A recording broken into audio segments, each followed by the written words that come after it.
Are you wanting to create a highly prosperous photography business doing what you love? Or maybe you have a great business already and want to up your game? Then you're in the right place. Master craftsman photographer Lucy Dumas and her guests are here to support you on your journey. Now here's your hostess and tour guide, Lucy. Never wish things are easier. Wish you were better. And that is a quote by Jim Rohn.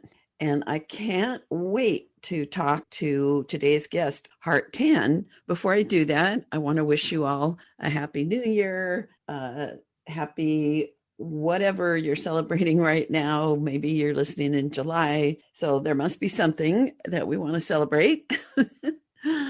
And this is my first time recording in 2021. So if I get a little dingy, it's because I'm out of practice. Anywho, I want to invite you to join my private group called The Profitable Photographer and to like my page because there's going to be some good stuff there showing up in the future. So all the cool kids are doing it.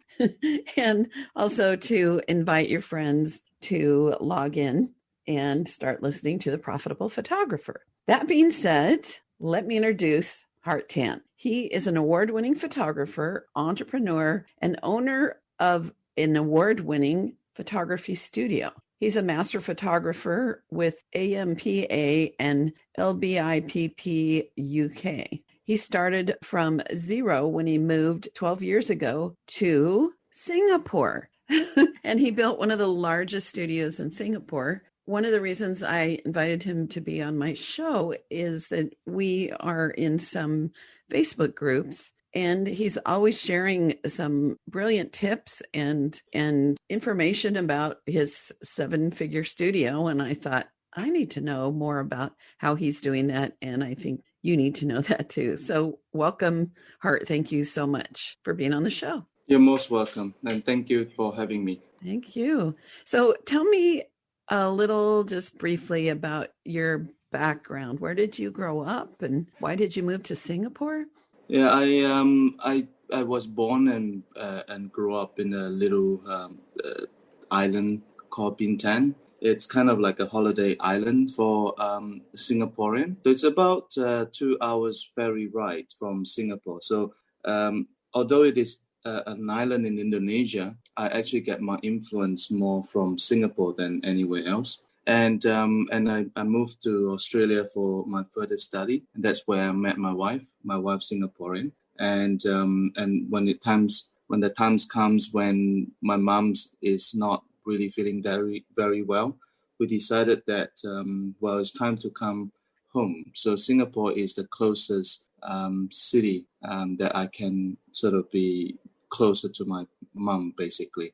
So we sort of throw everything out, came home within three months actually, and then come home. And that was the time that we sort of expecting the first child too. So that was the reason why we moved back to Singapore. And so it's an island hop to get to, what's the name of where your mom is? It's a Bintan Island. So Bintan. T-A-N Island. So when we can travel again, that might be a fun place to go.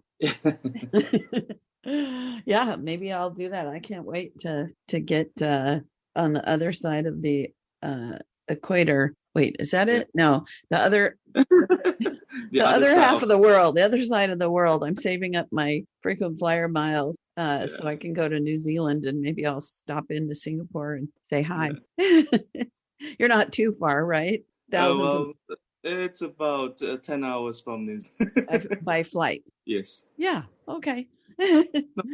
So I'm pretty impressed with the fact that you built a 7-figure business. So if people aren't doing their math, 7 figures is $1 million. Is that right? I think so. Is that a 7-figure equivalent to $1 million US? Or no, it's Singaporean dollars. I mean, to me, I always believe that because of the exchange rates, it's going up and down. So I usually would say that $1 million in US and then $1 million in Singapore and then $1 million in pound, they're pretty much the same. Because my analogy is that if you have a meal in a McDonald's in in US, it costs pretty much the same as a meal in Singapore right here. Okay. So just because of the exchange rate, I feel that it's not a big deal just to compare. So it is. And yeah. So it's equivalent. Because if you have 1,000,000 pesos, I live right near Mexico in San Diego, California, Yeah. USA. 1,000,000 pesos doesn't go far. So I know. But for Mexico, 1,000,000 peso for them, it's a lot of money too. it is, but still not. Yeah. A McDonald's would be like 10,000 pesos or something. I don't know the exchange rate right now, but that actually little side note, that used to be one of my careers, was exchanging foreign currency. Oh, interesting. Yeah, I remember Singapore dollars. Did it have a picture of a man with glasses on it? I think so. Yeah. Look at the notes for a while. This goes back 40 years, so they've probably changed. Anywho, I think that's why I wanted to travel, as I had all this money from these foreign countries, and it just looks so fun. Hart, how the heck did you create $1 million business in Singapore? Well, I suppose I never really thought about it when I first started the business. I simply, the question was from my wife, was how do you going to support your family? We just have the first child, and we sort of moved from Sydney to Singapore, and we don't have any other source of income other than the money that we brought back. Small money we brought back from Australia, right? So I just started like anyone else. I just want to have fun taking pictures of families. And I don't have the figures in my mind when I start building. But as I come along more and more, I feel that I gotta need to set goals anyway. So the figures itself doesn't mean much, but it's more so of hitting a goal. It's setting up a $10,000 goal to hit. That was fun, and then you go into $20,000, you go to 30, and little that you're just hitting $1 million, right? So that's sort of the reason I felt that the importance of running a business is having a goal that you can actually chase. Not so much about looking at the return itself, but looking at how much people you can help in the same process as well.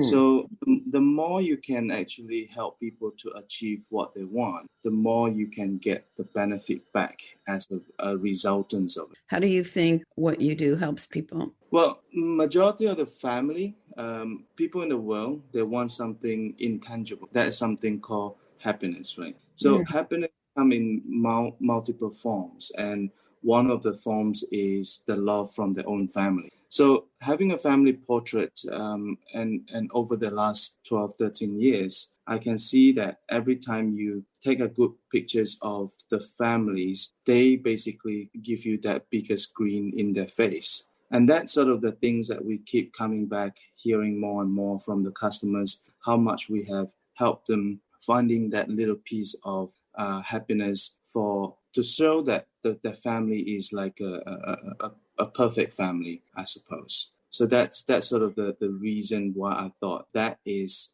in my own term, help people achieving a little piece of what they want in their life. I love that. I have a question.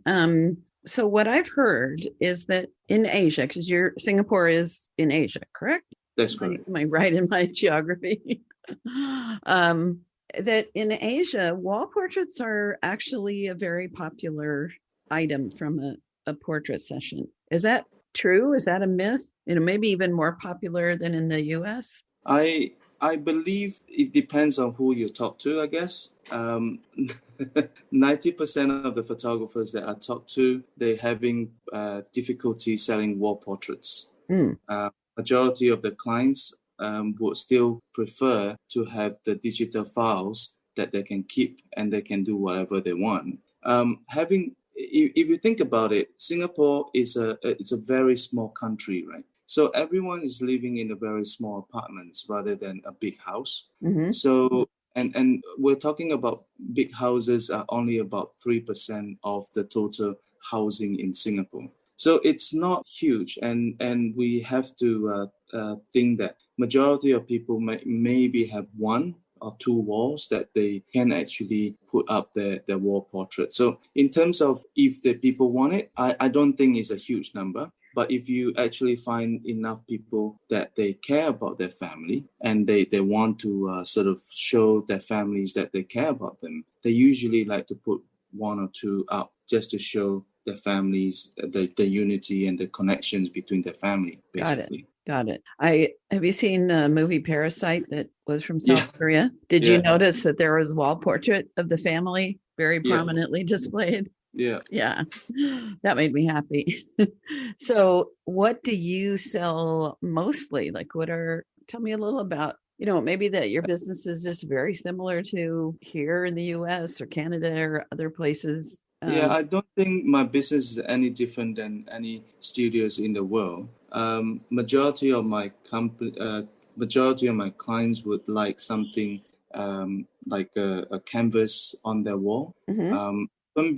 It could be like a 24 by 36 inches kind of portrait. Of the biggest that I sold is about 40 by 60 inches. Mm-hmm. And of course, on top of that, because of the number of images that we created, they're always interested to have somewhere to put it together. So we put it into an album. So my two biggest products that the clients will purchase from me is the canvas and also the album. So pretty much what I do. So we could just trade. We could be exchange photographers, like foreign exchange students in high school. We could exchange studios, and our clients. No, I'm sure it wouldn't be the same, but same business model. Yeah. Yeah. So something I've seen you mention in some of the Facebook groups we're in is that on a monthly basis, you do a lot of sessions. Am I remembering that correctly? How many do you do on average? On average, if I take the 12 years average, is about 24 shoots per month. First of all, how do you have the time for that? And how do you attract those? I know those are two big different questions, but let's start with the time. Like, how much time do you put per client? Do you have a big staff? Do other people photograph for you? Curious about your business model. Well, maybe just bring you back to my business model. I have two studios. One studio that I photograph myself, which I say I do about 24 sessions per month. And I have another studio which is on the cheaper side, but they will do about three times my volume. Okay, so let's talk about the one that I photograph myself because I'm more familiar with that. So with myself, 24 shoots a month equivalents to about I spend about 2 to 3 hours per client. That's from the shoot to editing. And because I don't do IPS, I basically let the clients do the selections from their home. And that basically saved me a couple of hours not having to have to sit with. Mm-hmm. And that also create another sort of selling point because those clients that have been really terrified by those people who IPS is great unless you make it really bad. It's not the method that is bad, but it's about how much you push people to buy, right? Mm-hmm. So some people actually felt that they like the ideas of flexibility. They like the comfort of not being pushed to make their decisions. So that becomes a selling point on itself for the clients that book my service. Of course, I would have probably 1% of the clients and say, hey, Hart, can you help me with that? So I only would meet about 1% of my clients on face-to-face basis to help them with their order. That is very interesting. In how do you get people to actually complete orders and buy wall portraits and albums? And I'm asking that because in my experience for people who are doing online, basically that's what you're doing, right? Online sales. Yeah. That people don't get around to it. They forget, they look at them, they maybe order 1 5x7, they share it with their friends, they screen grab, and it's like, it can be just a nightmare getting somebody to even order anything. And right. It's very impressive that you have people that are buying canvases and albums and making those decisions on their own. So how does that happen? I guess there's a step-by-step process. This process is that we kind of screen our customers quite well. We want a specific kind of customers that will fit into working with our mindset kind of people. Majority of my clients are busy people. They just don't have time. So giving them the ability to make choices at 1 o'clock in the morning gives them the ability to make the selections, basically. So a lot of times I would, when I go to sleep, my phone might be on. I might have WhatsApp messages or email coming through in 1 o'clock or 2 o'clock in the morning, because that's the only time that the parents actually can sit down together and say, hey, let's do this. So if you find people who are already committed that they want to show their families how much they care, they will eventually do the process through. So basically, you just need to have a system in place that brings people from point 1 to point 10 in your whole entire system, so that they will make the order. And also, one of my selling point is because my turnover is really, really fast. So how fast it is that I tend to shoot and the clients get naturally retouched images within 24 hours. And then I do let my clients know that they are going to order in certain time. And I do give them a perks if they order by certain time. And then if not, then they can order on my normal pricing, basically. Okay. So you have a reward for fast action. Correct. And so you're retouching for print or retouching for the sale in 24 hours? For basically, I would generate a very good images for online gallery within 24 hours. Okay. And okay, so you have a system in place. So can you say like 4 steps or 5 steps in your system to give it a little bit of meat for people to chew on as they're taking notes here? So number 1, go ahead. Yeah, let's start from all the beginning before they make the booking, right? So in the beginning, we make sure that people read all our price lists. And how do you do that? We send them a link. We make sure that we talk to them after sending them email and make sure that they understand that my session is just the sessions and the prices for the products are separate. And we also will tell them usually what our clients will purchase. So you send them a link and then you have a phone call where you discuss it further? Correct. Okay, so link and a phone call. This is usually done by a staff of mine. Mm-hmm. So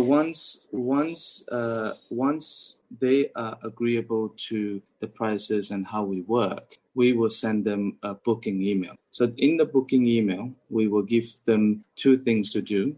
Okay. One thing is a client's information form that they need to fill in. Mm-hmm. And then they need to also arrange the session fee to be transferred. Okay. So you collect only the session fee, or do you also collect additional money to go towards purchase? No, just the session fee. Okay. After that, when they have made both, and we will send them the confirmation email.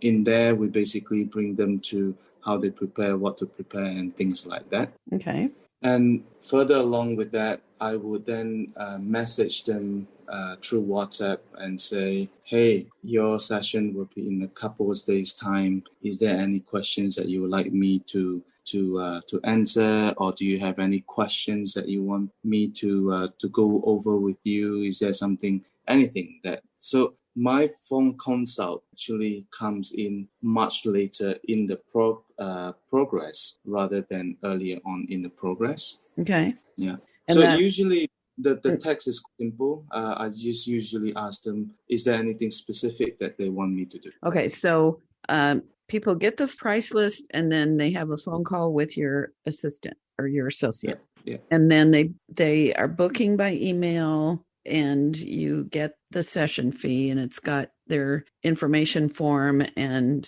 how to pay. Mm. And then you send a confirmation and an email that says, let's hop on the phone to answer any questions. Is that what you're saying?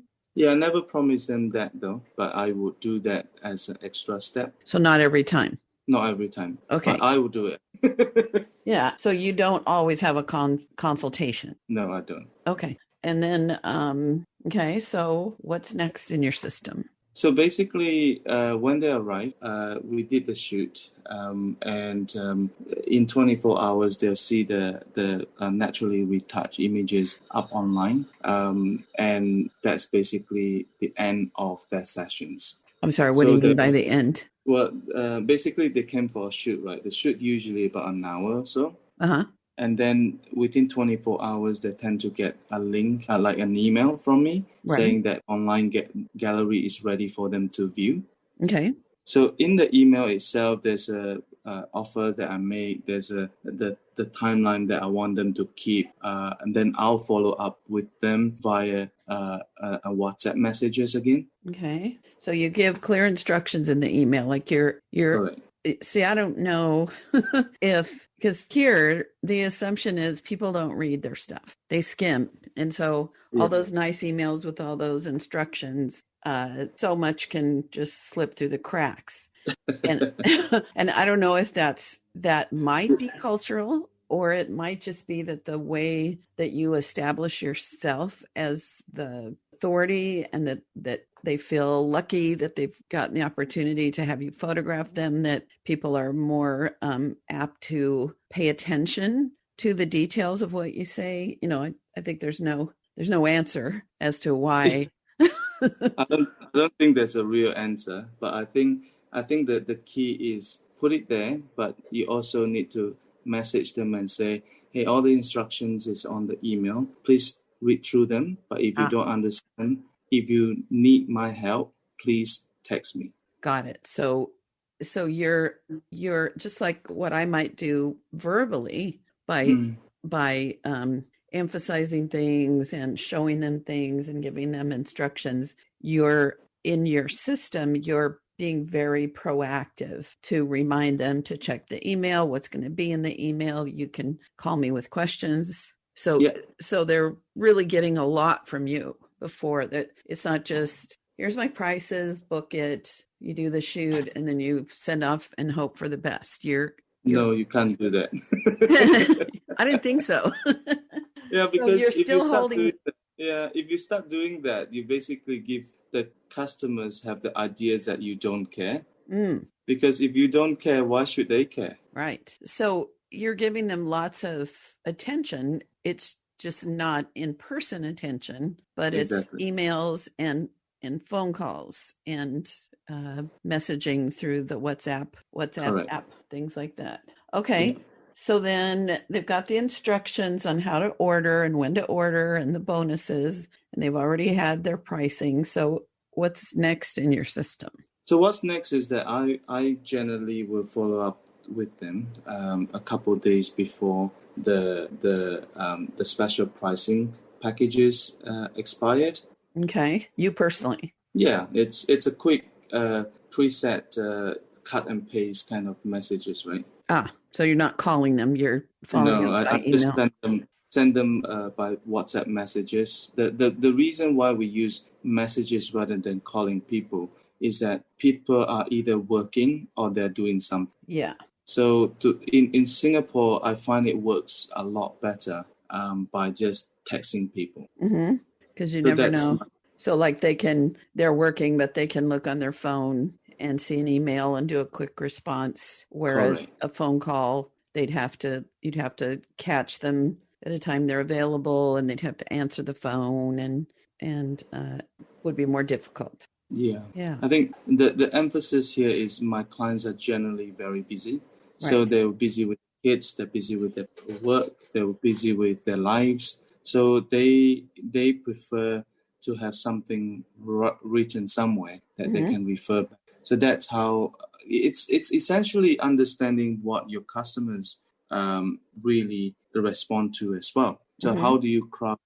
What do you say to them? All these little things are actually important to be optimized over the time. Mm-hmm. Well, and I would also suggest his name is Hart Tan, and sometimes I think I should call him Tan and sometimes Hart because It's such a great name.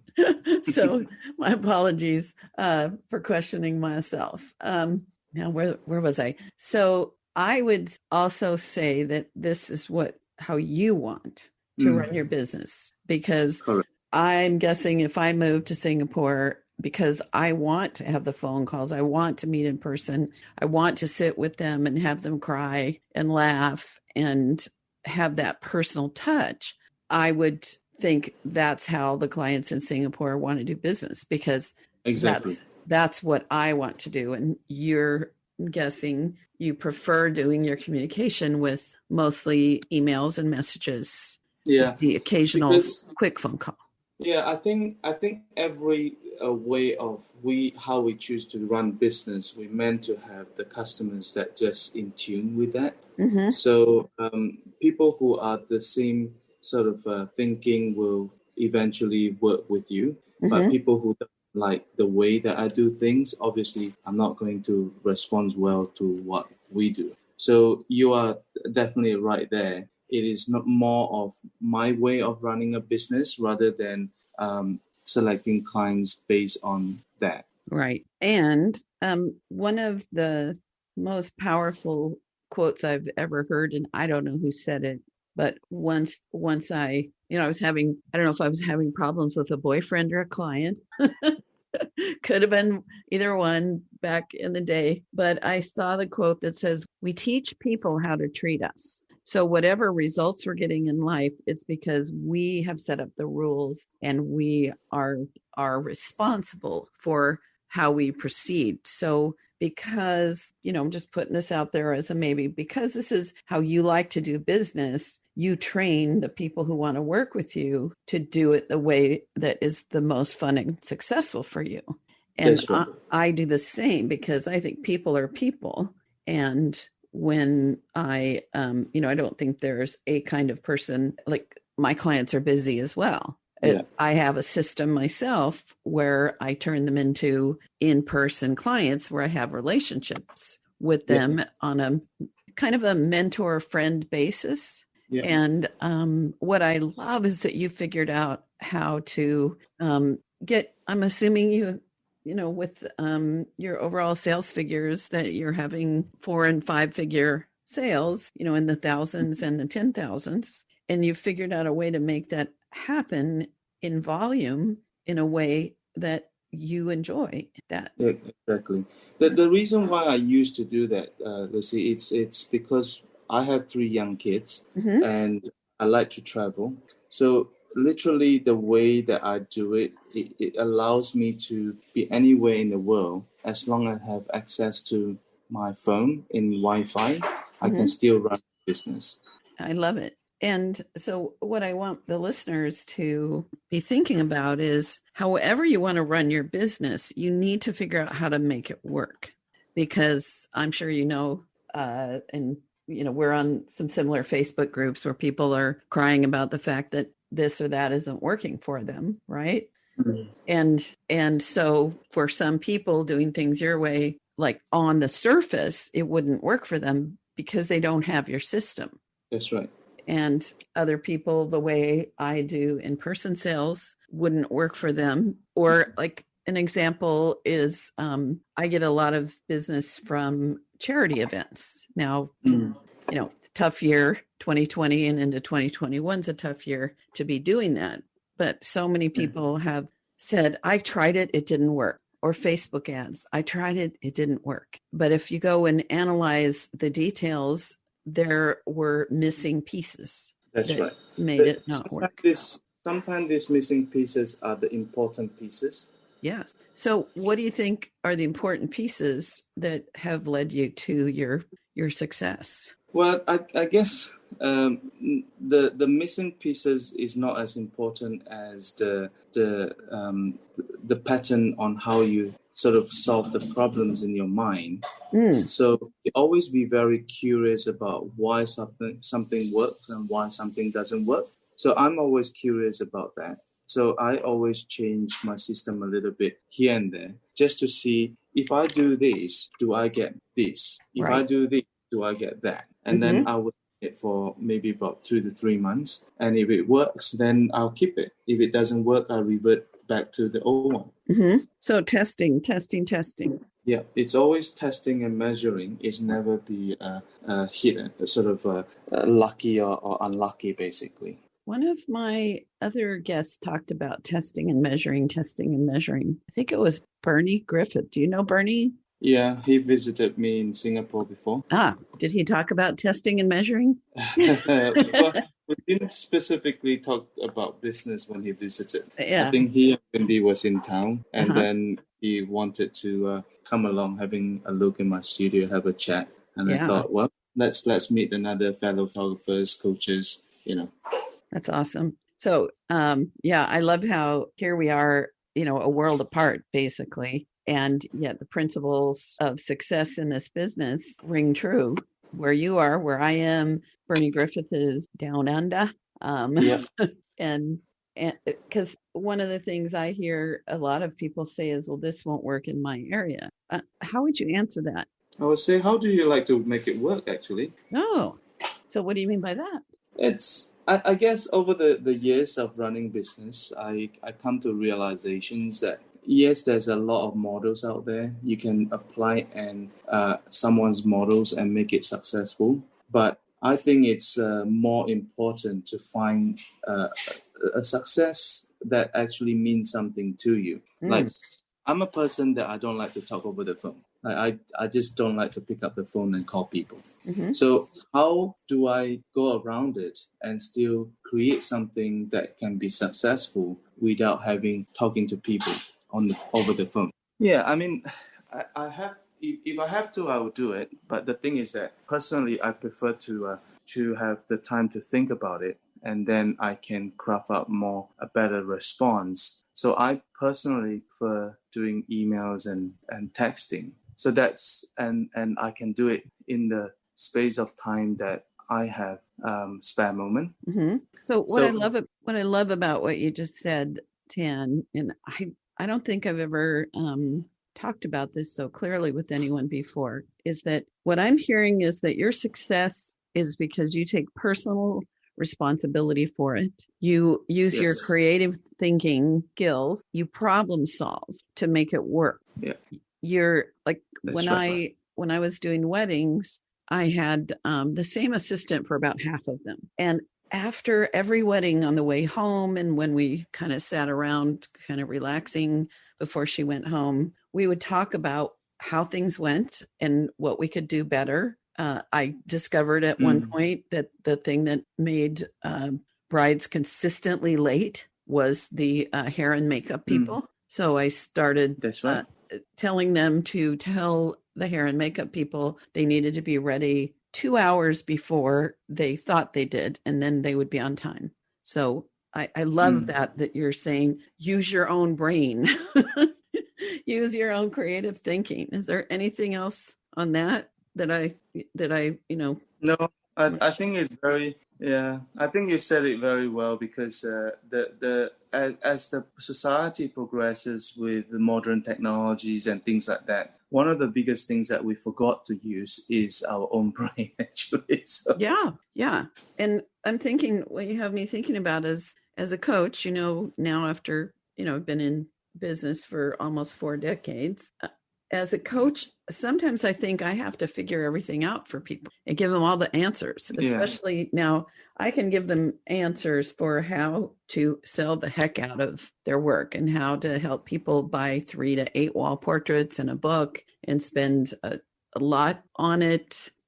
But the marketing piece is how someone is going to market what they want to do, how they resolve those. I think I need to remember to inspire more people to think for themselves with the evidence. There's things that have worked and that don't work well for people. So it's always good to, lean on other people's experience, right? Yeah, but I find that leaning too much to people's experience sometimes can be a detriment to things that we can do to ourselves as well. Right. Because we kind of rely on piece of advice that people is going to give you. So rather than think through it yourself and do the testing and measuring, we kind of like say, all right, he got the success. But yeah, the thing is that I stopped giving people a piece advice rather than before I understand the whole story, is that piece of advice may not sit well into your overall systems in your business. Right. So that's sort of the reason why when people ask me things like, what would you do in this case? I say, well, I know how my business works. I will do this because it will fit into what my business works. But how does your business work in this area? Right. So can we craft up something for your business that works in your business, and then we'll test it for 3 to 6 months? People want it right now. Tell me the secret because I need money tomorrow. Yes, that's right. Buy a lottery or something. Buy a lottery ticket. Yeah, and hope for the best on that. Let's see. I'm really loving our conversation, Hart. I knew this would be interesting and powerful. Okay, I'm thinking some people are thinking, well, how do you get 24 clients a month in one studio and then 3 times that in the other studio? What kind of marketing? In short, it's marketing, right? What? How do you market? Yeah, we market many different channels. And we basically measure the success of each of the channel. I mean, we do Facebook, we do Instagram, we do Googles, we do EDM, we do content creations. I don't think any things that we have done is any different. But the only difference is that we are very smart into crafting our messages that is unified across all channels. And then we know which audience actually responds to what. And that's sort of through a series of learning and testing and guessworking about what the audience is going to respond, So through that, I mean, to me is rather than find, a lot of people come to me and say, what is the best marketing things that you ever done? I say, well, there's many. So I always think marketing is more like it generate you 5% here, 5% here, 5% here, 5% here. So let's say you have 20 ways to make 5%. It's equivalent to 100%. Now, it's easier for me to up 5% to 6% of 20. Then I grow my business in 20% more by just growing 1% of each channel. Does it make sense? I mean, yes. So the answer is the way you market is you do everything. And then that's right. You do it better, and then you do it better, and you do it better. Correct. Yes, I like it. That takes time. Yeah. So your studio name is Tomato, right? Yeah, tomato photo. Why tomato? Well, that's the questions that I get asked since I start until today, actually. It was funny that when we moved to Singapore, my wife kind of asked me, what kind of company names do you want to have for your studio? I just came up with the names like Tomato Photo. And she's like, really? Why don't call it banana or orange or potato? So I don't know. I don't know if I'm going to do photography in Singapore. I don't know what I'm going to do in Singapore. All I know is I'm tired right now. I just want to register something and, hey, we figure it out, So I'm that kind of person rather than someone that have a crystal ball in my hands and say, hey, this is my life. I have planned everything. No, my life is pretty simple. As long as I can enjoy what I do and I can help more people to achieve what they want, and then put food on the table and have something left at the end of the day for my kids. I think that's enough for me. I'm not a very, very ambitious person. So that's sort of the things that a lot of people think that, whoa, when you do so 7 figures business, you must be so ambitious and things like that. I say my ambitions every day is to come home, get my kids onto the bed, feed them well, and then turn on the Netflix and watch some movies. Oh. So I'm a simple person like that. I love that.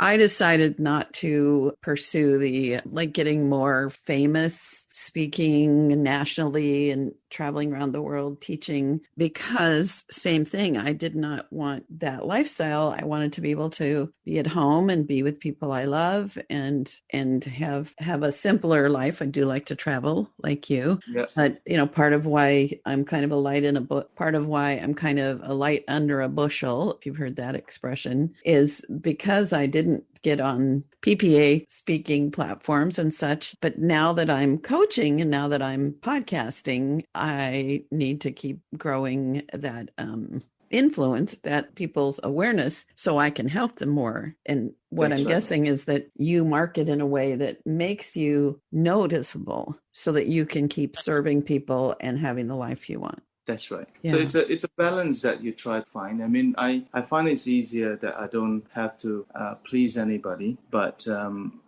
those people who know and understand value, they will seek me out. Those people who really just want a piece of advice, basically are not finding my style of coaching works well for them, because I tend to ask them back a lot more questions for them to self-discover what they want, rather than here's the answer. I'm not really a consultant, So I tend to ask them questions like, so what have you done before? Like, what do you find success? What do you want to do?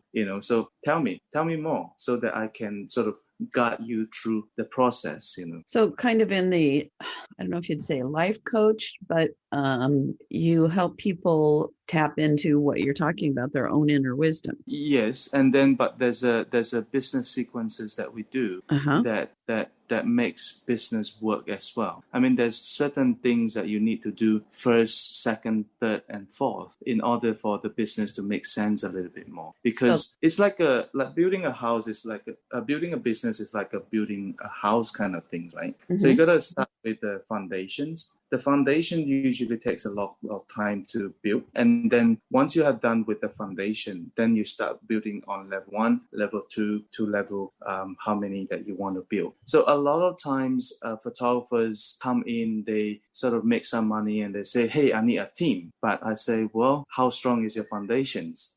So that's sort of the things. And then I say, let's look at the foundation first before you leap forward and get a team. And then you don't know how to manage them. You end up being too busy. The ideas of having a team is to know how to manage them. Now, I'm not an expert in managing a team yet, but I'm still learning how to become better and better. But so that's sort of the things that a lot of time we forget, that we should build very strong foundations before we leap forward to another. Once we have strengthened our foundations, it gives you a lot of freedoms in terms of what you can build or what you don't want to build or what you want to, rather than trying to piece everything together, but it's hold on to nothing. Try to build a couple of right. Right. There's people that listen know that my dad was a Christian minister. Uh-huh. And there's the, I think it's in Matthew. I don't know. Other people will know for sure. But talking about a wise man builds his house upon a rock, and the whole story of if you build it on sand, it falls. And there's a song that we sang, in Sunday school. The wise man built his house upon the sand. And anyway, that's going through my heart. So thanks for reminding me of that principle. I think we could have another entire conversation about the foundation and how we do that. So maybe we should put a pin in that thought, and in a few months get back together and talk about that deeper. How do you feel about that? Sure. I mean, it's nice to dive deeper, but sometimes I don't really want to go so much deeper so that people get confused even more. Right. So if people want to ask you questions, get in touch, where would they go to do that? I think best way is to connect with me on my Facebook. Okay. And what is your Facebook? I think if you search under Hart Tan. There's only one Okay. in Singapore, Okay. which is quite All right. quite convenient. Yeah. And I know that you have something special that you want people to check out on YouTube, and this will be in the show notes. But can you tell me what that is? Yeah, so I've had prepared a little YouTube videos on how everyone should sort of consider their costs and how their living styles and what kind of profit margin and things like that they want to have in order to build their prices right. Because to me is that the right pricing for me and the right pricing for someone else is totally two different things. So have a listen to that and hopefully that you will find some good food for thought and make your business more profitable going through the exercise. Right. So if you want to get to the show notes, if you're listening on platforms that don't have it, you can go to the profitablephotographerpodcast.com and you'll see our conversation link, and then you'll see that in the show notes. So before I send you off to your day, because it's morning there, right? Yeah, it's 10 o'clock in the morning. Yes. Is there one last thing that either you didn't mention or you want to re-emphasize as a takeaway for our listeners?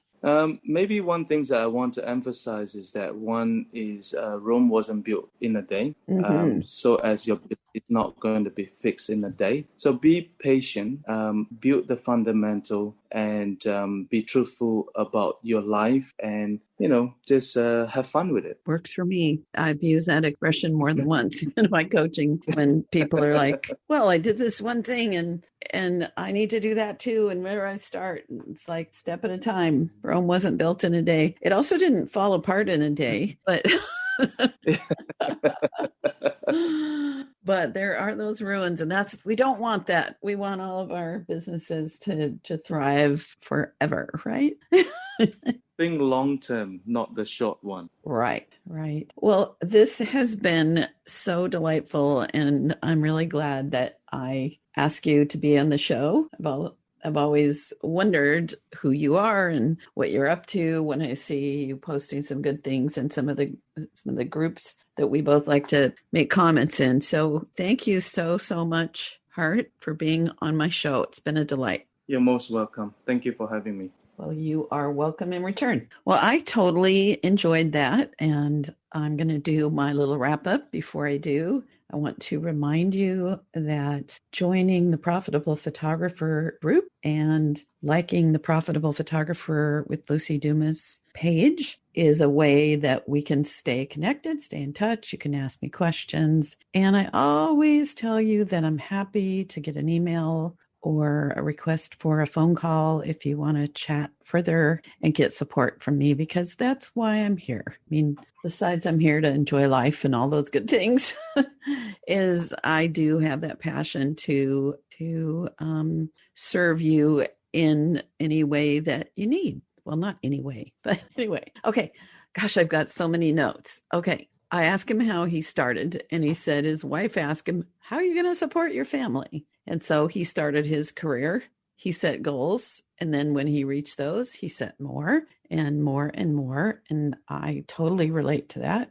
We talked about that he loves to provide something people need. And he boiled it down to people need happiness, and that having family portraits brings people happiness. And I would agree with that. He also talked about how he has created the 6-figure business by online and phone sales and business practices and using WhatsApp and messaging and so forth. This is what he likes. This fits him. He's, a young dad. I don't know how young he is, but he's a dad of young children. He's a busy guy. And for him, that works. And he does it very systematic. So we went over his systems step by step.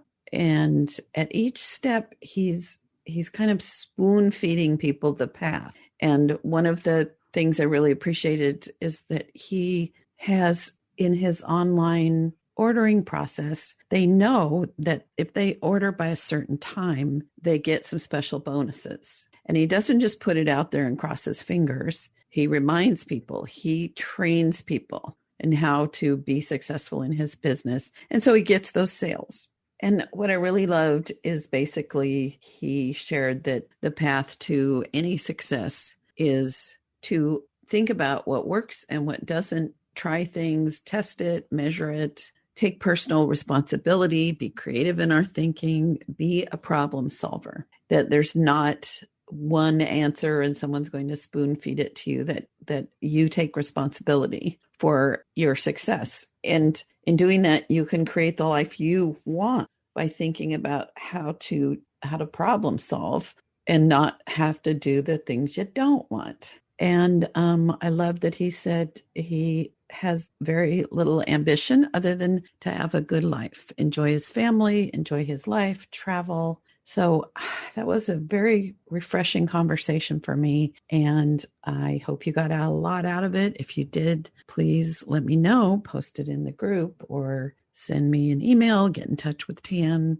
And that is it for now. So I hope all is well in your life and the life of people that you love. And remember, Rome wasn't built in a day. Bye for now. You have been listening to The Highly Profitable Photographer with Lucy Dumas. If you've enjoyed this podcast, please rate, subscribe, review, and share. To connect one-on-one and learn more about our coaching programs, just go to lucydumascoaching.com. Until next time, go have fun photographing and selling your work.